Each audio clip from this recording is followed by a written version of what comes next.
Assalamualaikum warahmatullahi wabarakatuh. Sebelum pembelajaran kita mulai, marilah kita berdoa menurut agama dan kepercayaannya masing-masing. Berdoa, mulai. Cukup. Baik, selanjutnya mohon untuk anak-anak menyalakan kameranya ya, karena ibu akan memeriksa kehadiran anak-anak semua. Ya, alhamdulillah semua anak-anak masuk. Selanjutnya kita akan membahas materi sejarah bab pertama.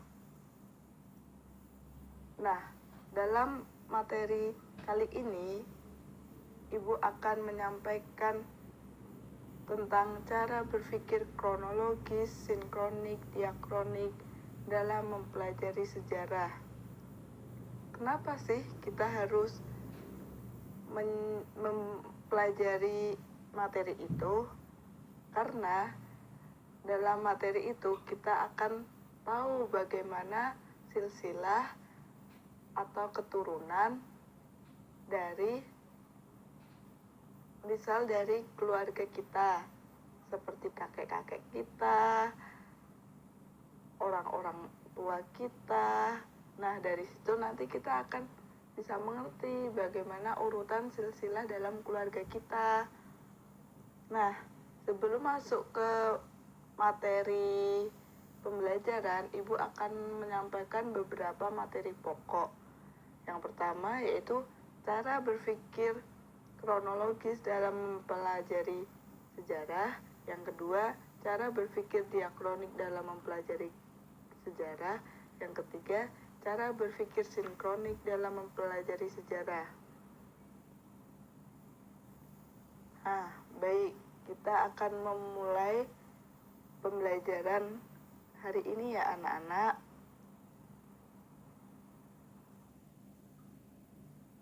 Pengertian sejarah secara etimologi. Perkataan sejarah mula-mula berasal dari bahasa Arab sajarotun, artinya pohon kayu. Nah, kenapa di sini ada gambar pohon? Karena pohon menggambarkan pertumbuhan terus-menerus dari bumi ke udara dengan mempunyai cabang, dahan dan daun, kembang atau bunga, serta buahnya. Nah, dalam bahasa Melayu itu sendiri, sajarotun menjadi sajarah. Dalam bahasa Indonesia, menyebut sajarah menjadi sejarah. Begitulah sejarah yang berarti pohon, juga berarti keturunan, asal-usul, atau silsilah. Jadi bisa dipahami ya anak-anak, sejarah adalah ilmu pengetahuan yang mempelajari berbagai peristiwa atau kejadian penting yang terjadi dalam kehidupan manusia di masa lalu. Baik, selanjutnya kita akan masuk kepada pemahaman konsep manusia, ruang, dan waktu dalam sejarah. Yang pertama yaitu konsep manusia. Manusia adalah pelaku semua peristiwa atau kejadian masa lalu. Manusia terlibat dalam sejarah. Manusia membuat sejarahnya masing-masing. Setiap manusia memiliki sejarahnya yang berbeda-beda. Makanya sejarah yang sekarang kita pelajari adalah sejarahnya manusia. Yang kedua yaitu konsep ruang. Peristiwa masa lalu berlangsung dalam batasan ruang dan tempat. Karena setiap kejadian atau peristiwa masa lalu itu masuk ke dalam konsep ruang dan tempat. Unsur ruang akan membuktikan peristiwa itu ada dan nyata. Yang ketiga yaitu konsep waktu. Waktu menjadi batasan peristiwa yang terjadi. Seperti proklamasi kemerdekaan Indonesia terjadi pada tanggal 17 Agustus 1945. Sejarah manusia yang tidak terlepas dari waktu. Dan hanya manusia yang memiliki kesadaran akan waktu, karena manusia adalah makhluk yang paling sempurna, yang dia diberikan akal, logika, berpikir. Makanya dari situ manusia bisa membuat sejarahnya masing-masing. Konsep kronologi dalam sejarah. Kronologi berasal dari bahasa Yunani, yaitu kronos dan logos. Kronos artinya waktu, logos artinya ilmu. Jadi, kronologi yaitu ilmu tentang waktu dan selanjutnya menjadi ilmu bantu sejarah untuk menyusun suatu peristiwa.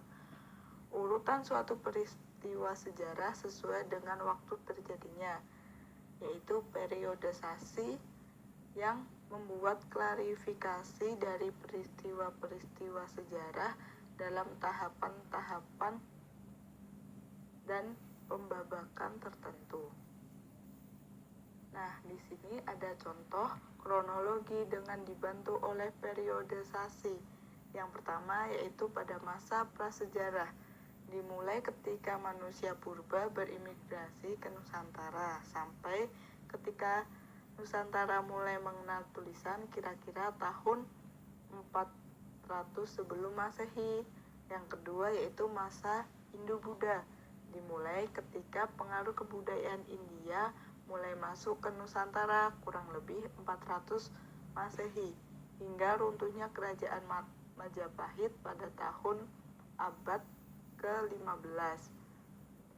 Yang terakhir yaitu masa Islam, dimulai abad ke-13. Meski Islam sudah masuk abad ke-7 sampai ketika bangsa Eropa berdatangan ke Nusantara pada abad ke-16. Selanjutnya yaitu konsep diakronik dalam sejarah. Diakronik berasal dari bahasa Yunani, yaitu dia dan kronos. Dia artinya melintasi, melampaui, melalui, dan kronos artinya yaitu waktu. Jadi diakronik adalah sesuatu yang melintas, melampaui, melalui dalam batasan waktu. Sejarah itu memanjang dalam waktu.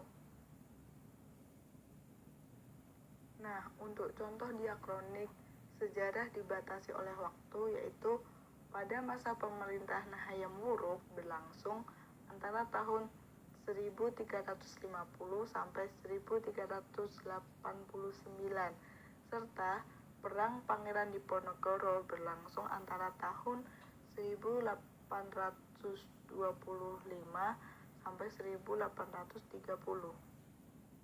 Selanjutnya yaitu konsep sinkronik dalam sejarah. Berasal dari kata Yunani yaitu sin yang artinya dengan, kronos artinya waktu. Jadi sinkronik adalah mempelajari peristiwa sejarah dengan segala aspeknya pada masa atau waktu tertentu dengan lebih mendalam. Baik anak-anak, ibu sekarang mulai bertanya, untuk apa berpikir kronologis dan sinkronik dalam pelajaran sejarah? Hayo, ada yang tahu nggak kenapa? Oke, baik. Kalau belum ada yang tahu, selanjutnya ibu akan menjelaskan kenapa berpikir kronologis dan sinkronik dalam sejarah.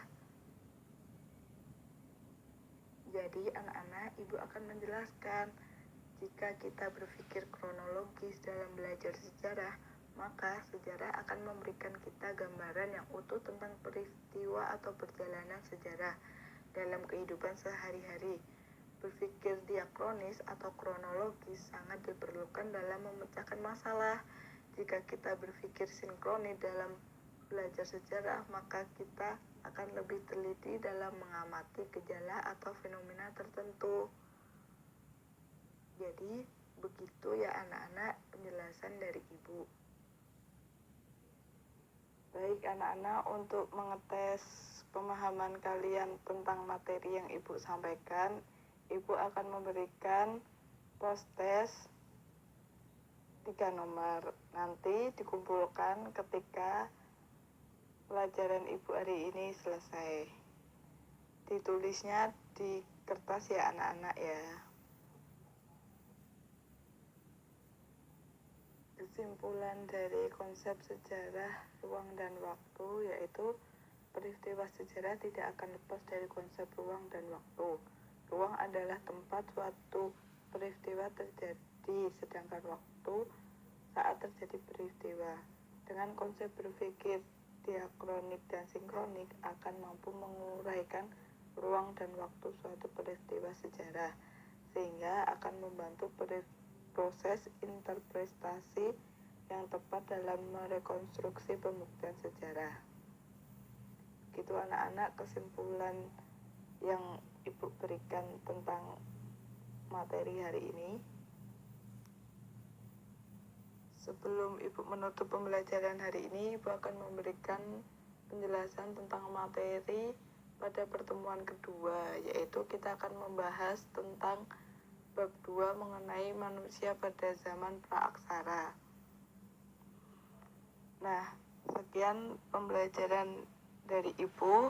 Sebelumnya kita tutup dengan berdoa bersama-sama. Berdoa mulai. Ya, sekian pembelajaran dari Ibu. Wassalamualaikum warahmatullahi wabarakatuh. Assalamualaikum.